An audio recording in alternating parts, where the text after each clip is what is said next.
there's going to be a time when there's no more World War II veterans. And who's left to tell their story? That's a big job, and we need to do it and do it right.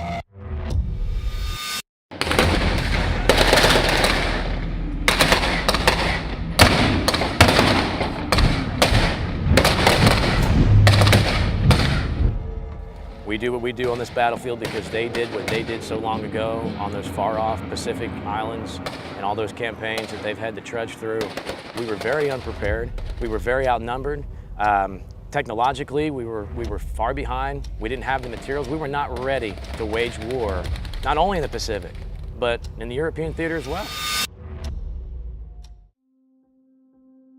If I can inspire one child that may not have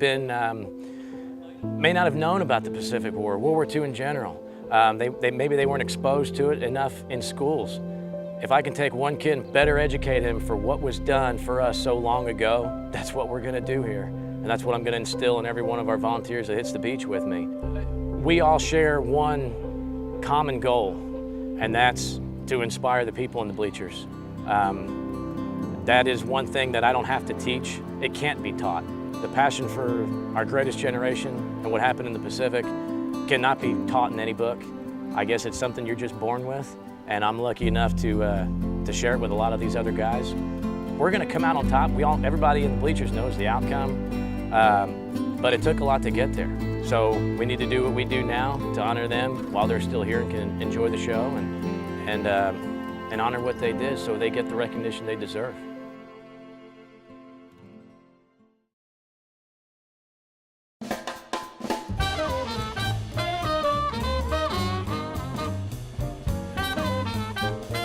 A lot of people come here and they enjoy dinner, cocktails, and music, and that's really the trifecta that we're going for.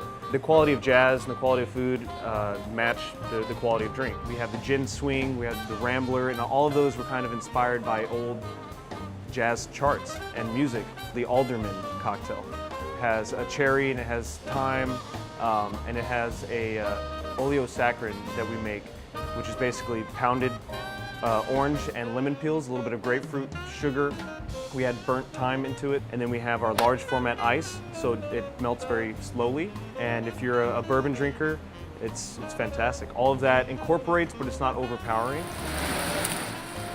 Naturally, bourbon goes well with, Texas-style food, and it's you have things that are fatty and rich, and a lot of times bourbon or a nice glass of wine will cut through that. Our King Cowboy, it's our country fried pork chop, made with collard greens, tomatoes, onions, very light cream sauce. It's rich, and the collard greens have that bitterness, and the tomatoes have the acidity. There's sweetness from the onions. It's a very balanced dish, but it's a country fried pork chop. And so that with bourbon, that's go hand in hand. You could just come to eat and have a great time. You could just come to the bar and have a fantastic cocktail, or you could just come listen to music. But what I think people are really starting to get from this place is the original goal that we had in mind, which is you come, you have live music, you have great food, and you have great cocktails.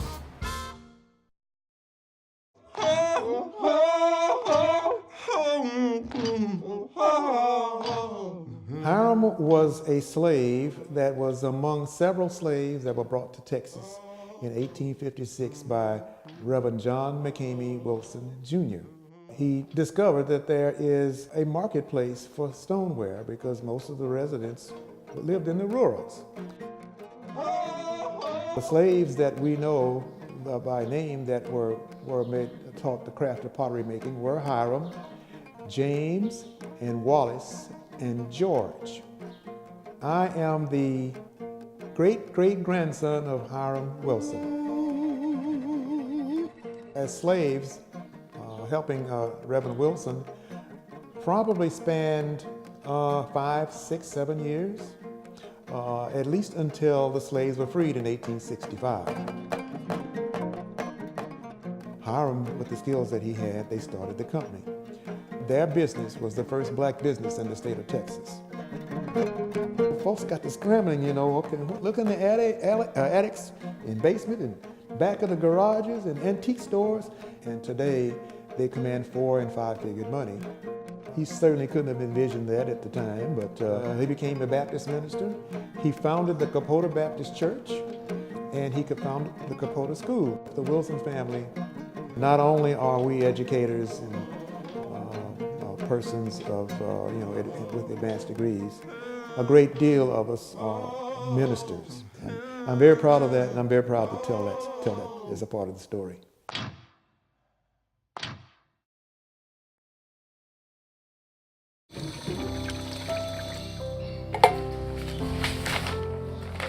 I can't emphasize enough the need for newspapers. My name is Dorothy Baird, and I work in the isolation unit of the Animal Defense League. The isolation unit has animals with contagious diseases or contagious problems. For instance, ringworm is very prevalent. Upper respiratory problems, sometimes fungus, sometimes very sadly we have parvo cases, and we have to be very, very careful about changing gloves and sanitizing everything we do with them. This is what's so hard, is you know how badly they need homes. And they're so cute. And I had visions of becoming a mini vet and to take care of my own animals, and I quickly found out that that's not the case. The need here is to perform a bit of manual labor, but it's so satisfying. You handle the animals to get them out of their kennels so you can clean them. And basically, I try to do things that relieve the official techs. Things they can do, I can't do, but I can certainly clean cages, and mop floors, do laundry. Any relief I can give them means they can give more to the animals. These animals are so lovely. They love attention. I'm not just having fun. Manual labor isn't always fun, but it does give me a sense of satisfaction to know I'm doing something that's helping these poor animals.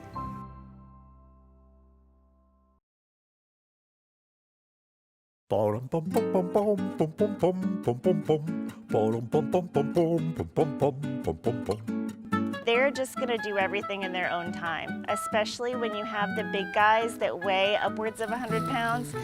I can't move those animals around. You just kind of have to convince them that something is their idea, and you have to have a lot of respect that they're going to sleep where they want to, they're going to eat what they want to, and they're going to go wherever they want to.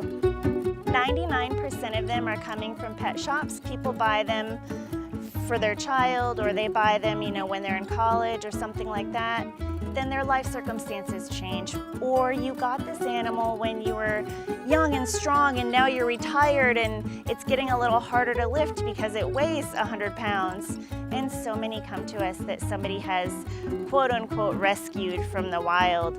And once one of those animals comes into captivity, because of any pathogens, they can't really be reintroduced. They don't relocate very well. So leave them where they're supposed to be, enjoy them there. We all get to share this wonderful rock that we call home. So enjoy each thing in its place. But if you are needing to have a companion animal that has a shell, I really do encourage people to seek out adoption, seek out some sort of rescue organization. It's really about learning about the type of species that you're interested in getting, because each one has its own quirks and its own abilities.